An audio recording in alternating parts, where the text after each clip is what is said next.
Halo, Assalamualaikum warahmatullahi wabarakatuh. Ini adalah video pembelajaran untuk kelas 9 Kurikulum Merdeka. Jumpa lagi dengan saya, Ibu Rimtazal Salina, dan kali ini kita masih di bab 2, yakni tentang sistem koordinasi, reproduksi, dan homeostatis pada manusia. Pembahasan mengenai sistem koordinasi pada manusia ada 3 subbab, yaitu sistem saraf, sistem indera, dan sistem hormon. Baiklah, sekarang kita akan lanjut membahas tentang hormon manusia.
Hormon diproduksi oleh kelenjar endokrin yang tersebar di seluruh tubuh manusia. Kelenjar endokrin merupakan kelenjar yang tidak memiliki saluran, sehingga produknya atau hormon diangkut oleh darah. Meskipun endokrin ini bekerja sama, mereka tidak dikontrol dari satu lokasi pusat seperti sistem saraf. Sistem hormon ini bekerja lebih lambat dibandingkan dengan sistem saraf. Responnya tidak langsung. Pengaturannya membutuhkan waktu yang lebih lama. Namun, pendistribusian atau penyerapannya lebih luas dibandingkan dengan sistem saraf.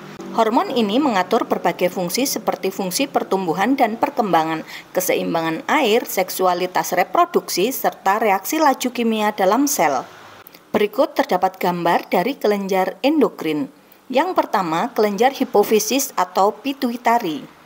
Kelenjar ini menghasilkan banyak hormon, diantaranya ada GH, hormon pertumbuhan, TSH yang merangsang kerja tiroid, kemudian ada ACTH merangsang kerja adrenal, FSH pematangan ovum, LH ovulasi sel telur, ADH reabsorpsi air di ginjal, dan oksitosin untuk kontraksi otot saat melahirkan. Kemudian ada kelenjar pineal. Kelenjar ini menghasilkan hormon melatonin yang berperan dalam jam biologis. Selanjutnya ada kelenjar tiroid. Kelenjar tiroid ini menghasilkan hormon tiroksin yang berperan dalam metabolisme tubuh. Kemudian ada kelenjar paratiroid yang menghasilkan paratormon yang berfungsi untuk mengubah kalsium tulang menjadi kalsium darah. Kemudian ada kelenjar adrenal yang menghasilkan adrenalin yang berfungsi dalam mempercepat denyut jantung. Ada juga kelenjar pankreas. Kelenjar pankreas ini menghasilkan insulin yang berfungsi mengatur kadar gula darah. Kemudian ada kelenjar testis yang menghasilkan hormon testosteron yang berfungsi mengatur perkembangan seksual pria. Kemudian ada juga kelenjar ovarium yang menghasilkan estrogen yang berfungsi dalam perkembangan seksual sekunder wanita, dan hormon progesteron yang menjaga ketebalan rahim. Baiklah, itu saja penjelasan tentang hormon pada manusia. Berikutnya saya akan membahas tentang zat adiktif. Polda Metro Jaya pada Jumat pagi dengan didampingi kuasa hukumnya. Tidak banyak komentar yang disampaikan Gisel saat dirinya dicecar sejumlah pertanyaan oleh awak media ketika menuju ruang pemeriksaan. Hari ini pun Gisel akan diperiksa dalam kapasitasnya sebagai tersangka dalam kasus yang disampaikan Presiden.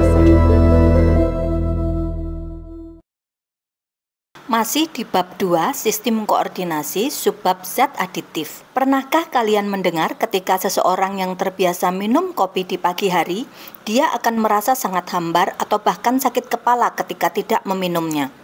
Seseorang yang terbiasa minum kopi akan menjadi ketagihan dengan sendirinya. Mengapa hal itu bisa terjadi? Apa kandungan zat yang ada di dalam kopi sehingga ada sensasi ketagihan? Apa sih yang disebut zat adiktif? Zat adiktif itu merupakan zat yang jika dikonsumsi bisa menyebabkan ketergantungan atau ketagihan.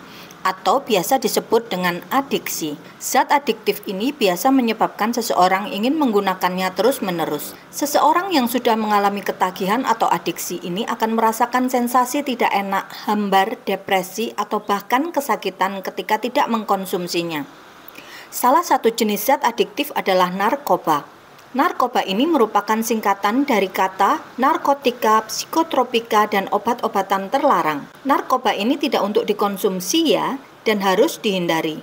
Narkotika merupakan zat yang berasal dari tanaman yang dapat menyebabkan penurunan atau perubahan kesadaran, menghilangkan atau mengurangi rasa sakit, dan menyebabkan ketergantungan bagi penggunanya. Narkotika ini tidak boleh digunakan tanpa pengawasan dokter, karena melanggar hukum. Narkotika dibedakan menjadi 3 jenis. Ada narkotika golongan 1, ada narkotika golongan 2, dan ada narkotika golongan 3. Narkotika golongan 1 ini sangat berbahaya dan tingkat ketergantungannya tinggi. Jadi tidak boleh digunakan dalam pengobatan. Contohnya ada heroin atau putau, kokain, opium, dan ganja. Kemudian narkotika golongan 2. Narkotika golongan 2 ini berpotensi sedang, menyebabkan ketergantungan, dan bisa digunakan sebagai pilihan terakhir dalam pengobatan. Contoh morfin, petidin, metadon, dan fentanyl. Kemudian narkotika golongan 3. Narkotika golongan 3 ini berpotensi ringan, menyebabkan ketergantungan, dan banyak digunakan dalam pengobatan.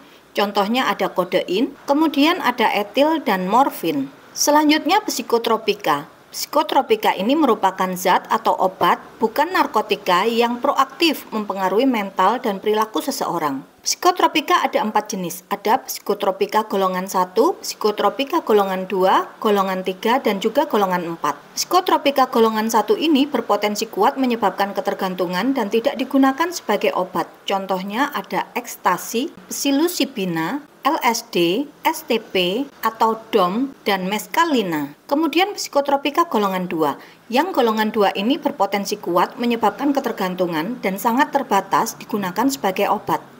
Contohnya amfetamin. Kemudian ada sabu-sabu, metaqualon, metilfenidat, ritalin, dan fenisklidin.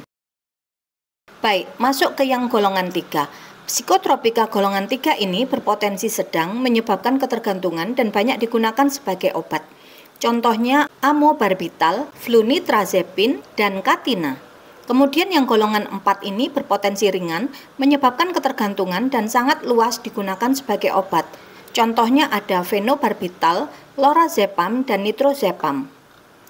Narkoba atau narkotika dan psikotropika ini berdasarkan efek yang ditimbulkan terhadap pemakainya dikelompokkan menjadi 3. Ada depresan, ada halusinogen, dan yang ketiga ada stimulan. Depresan itu bisa mengakibatkan depresi atau menekan aktivitas susunan saraf pusat.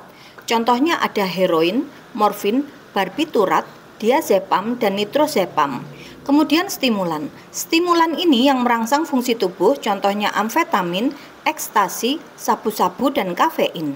Yang ketiga ada halusinogen. Halusinogen ini menyebabkan halusinasi, contohnya LSD, marijuana, atau ganja. Baik, selanjutnya, narkotika dan psikotropika ini hanya salah satu contoh zat adiktif. Selain itu juga masih ada beberapa zat adiktif lain yang diperbolehkan untuk dikonsumsi, akan tetapi dianjurkan untuk dikonsumsi secara tidak berlebihan. Nah, jenis-jenis zat adiktif ini diantaranya yang pertama ada kafein. Kafein ini ada pada kopi, teh, dan coklat. Kafein ini bisa menimbulkan semangat atau kesiagaan, kemudian menimbulkan kecemasan dan mempercepat denyut jantung. Zat adiktif lain yang kedua adalah alkohol.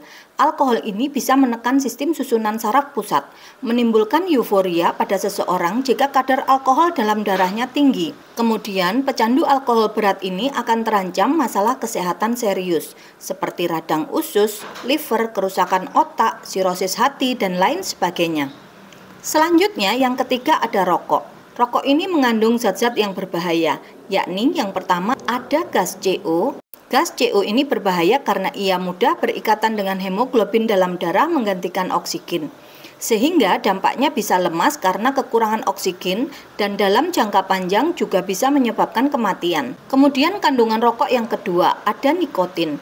Nikotin ini mempengaruhi sistem saraf pusat dan dia ini racun bagi saraf. Dampaknya menurunnya aktivitas refleks tubuh, ketergantungan fisik dan psikis, kemudian jika ia bereaksi dengan udara, ia akan bersifat karsinogenik. Kandungan rokok yang ketiga ada tar.